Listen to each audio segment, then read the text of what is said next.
भगवान भोलेनाथ और माता पार्वती अभिन्न है, दोनों भिन्न नहीं है। जैसे समुद्र और समुद्र की लहरें भिन्न कैसे हो सकती हैं, जल और जल की बूंद भिन्न नहीं हो सकती, उसी प्रकार भगवान शिव मां पार्वती से कभी भी पृथक नहीं होते।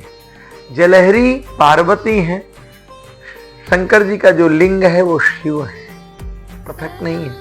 भगवान अर्धनारीश्वर है और हों भी क्यों ना, क्योंकि मां पार्वती अनन्य भावेना भगवान भोलेनाथ से प्रेम करती है। संसार में मां की करुणा, मां का प्रेम अनन्य ही होता है।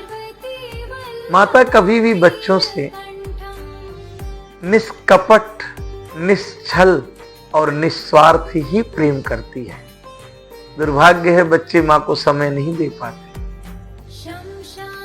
एक बार पति पत्नी दोनों बाजार जा रहे हैं खरीदारी करने के लिए, त्योहारों की खरीदारी करना है, जल्दी में है थोड़ा सा।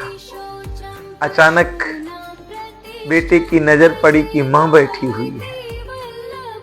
बेटे ने कहा कि मां, बाजार जा रहे हैं त्योहार की खरीदारी करने के लिए, आपके लिए क्या ले आए?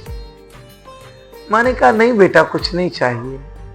बेटे ने कहा मां बताओ तो क्या ले आए आपके लिए? मां ने कहा ना बेटा, कुछ भी नहीं चाहिए। तीसरी बार जब बेटे ने बहुत आग्रह किया तो मां ने कहा 2 मिनट रुक, एक कागज में लिख के तुझको देती हूँ। कागज में लिख करके दे दिया। बेटा लेकर के अपनी पत्नी से बोला पढ़ो मां ने क्या लिखा है, क्या उसको जरूरत है। रोटी और कपड़े के बाद भी लोगों की जरूरतें बहुत होती हैं, पढ़ो ना। पति ने कहा चुपचाप रख लो, बड़ा भारी लिस्ट बना करके दिया है, बहुत श्रवण कुमार बनते हो ना तुम, बहुत लिख करके दिया है, चुपचाप रख लो, जब सब खरीदारी कर लेंगे तब इसको खोलना। पति पत्नी ने खूब खरीदारी किया, सोना भी खरीदा, कपड़े भी खरीदे, और पत्नी आकर के बैठ गई गाड़ी में, बोले एसी चला दो, अभी जो चिट्ठी मम्मी ने दिया है ना जाकर के बाजार में खरीद के ला, तुम जाओ, तुम्हारी मां। तो बेटे ने कहा एक बार देखो तो। जैसे कागज खोला, बेटे के छल छल आंसू बहने लगे। पत्नी ने कहा क्यों रो रहे हो?